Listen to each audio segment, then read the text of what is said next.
Ever roll out of bed on a grey Monday, stare at the ceiling, and feel that punch of nostalgia hit you out of nowhere?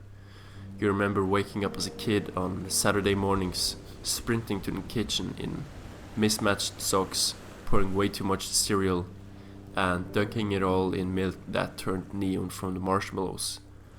The whole day stretched in front of you like a fresh video game map. No bills, no unread emails, no gulp of dread. Just bikes, ball games, maybe a scraped knee if things got exciting. That memory pops up now when you're scrolling through rent reminders, and it makes your chest ache a bit. If you know that feeling, stick around. For the next 10 minutes, we're going to figure out how to bring pieces of that kid energy back into our grown-up mess. One thing I miss most is how long afternoons used to feel. Remember when an hour felt like 3? You'd build a crappy fort out of couch cushions, then somehow turn it into a secret base, then abandon it to chase the ice cream truck all before lunch. Now an hour disappears while you're retyping a password. It's easy to blame work and phones, but there's more going on. Back then, everything was fresh. First time riding a skateboard, first crush, first time seeing a shooting star. The newness stretched time. We can't rewind the clock, but we can hunt for that freshness again. Start small.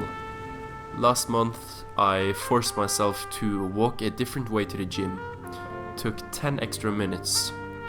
I saw a street mural I never noticed and ended up talking to the old guy who painted it. 10 minutes, one new story. That tiny switch cracked the daily loop.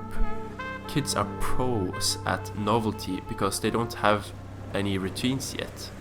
We just need to disrupt ours on purpose.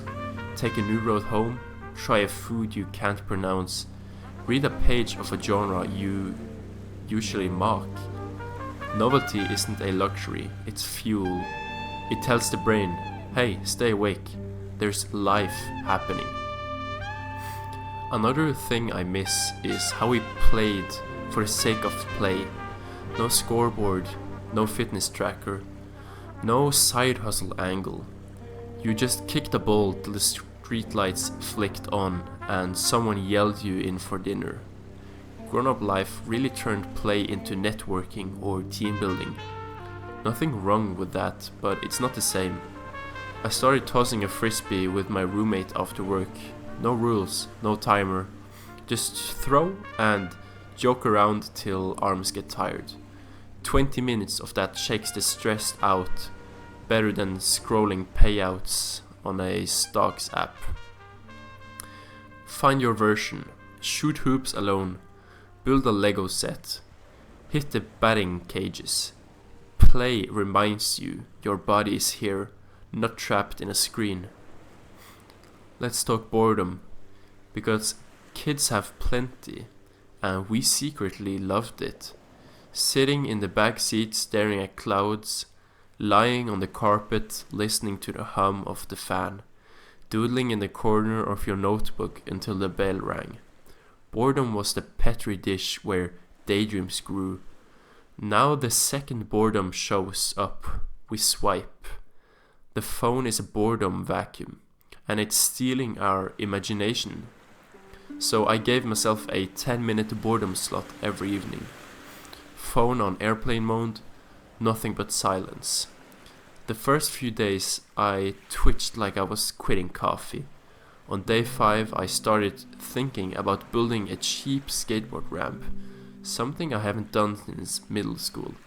That idea turned into a weekend project with 2 buddies. We laughed like idiots, filmed the crashes, and for a few hours life felt wide again. Boredom is uncomfortable, but it births good stuff. Another slice of childhood I miss is fearless friendship. Remember meeting someone on the playground and deciding on the spot that you were best friends until the end of time because you both liked dinosaurs. Adults complicate friendship with networking, schedules, and social anxiety. But deep down, we still want uncomplicated bonds.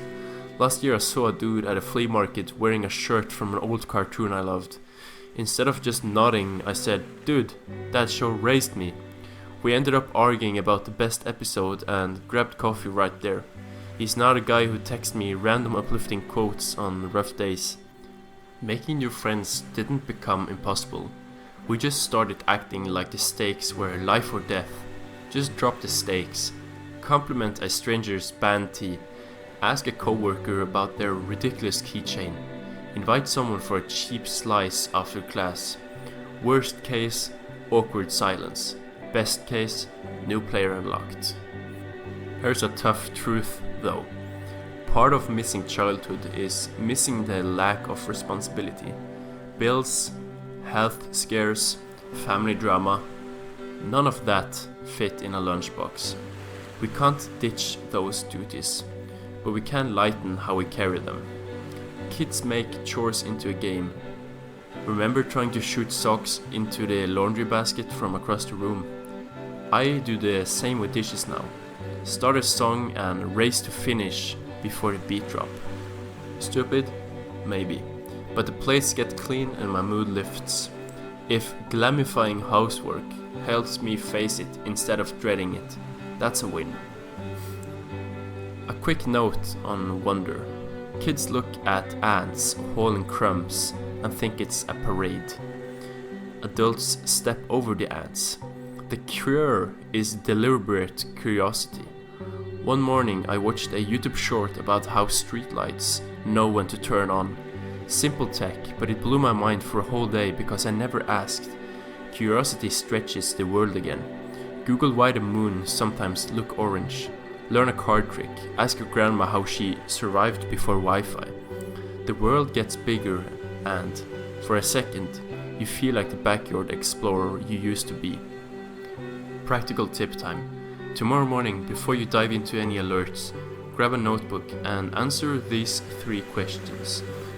What did kid me love doing? What tiny version can I do today? And when exactly am I doing it? Maybe the answer is drawing cartoons for 10 minutes after dinner, or riding a bike to the store instead of driving. Write it down and set an alarm. Treating fun like an appointment keeps life from filing it under later, which often means never.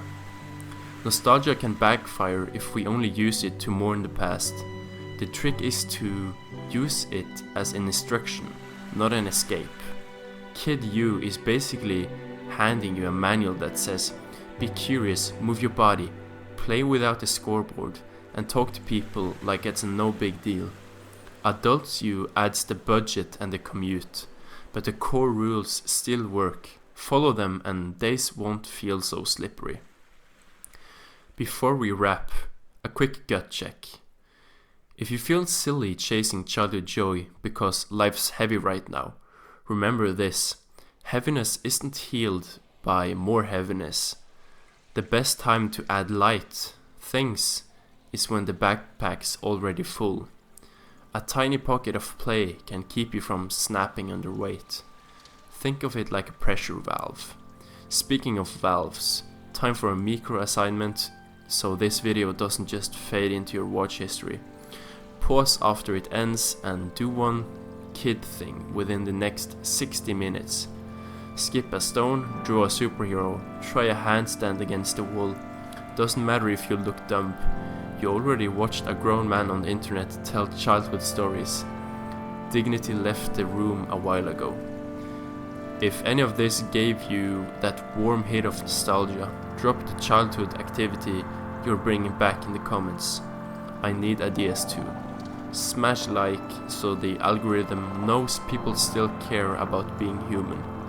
And hit subscribe for the more no fluff talks every week. Then close the app, stand up and play.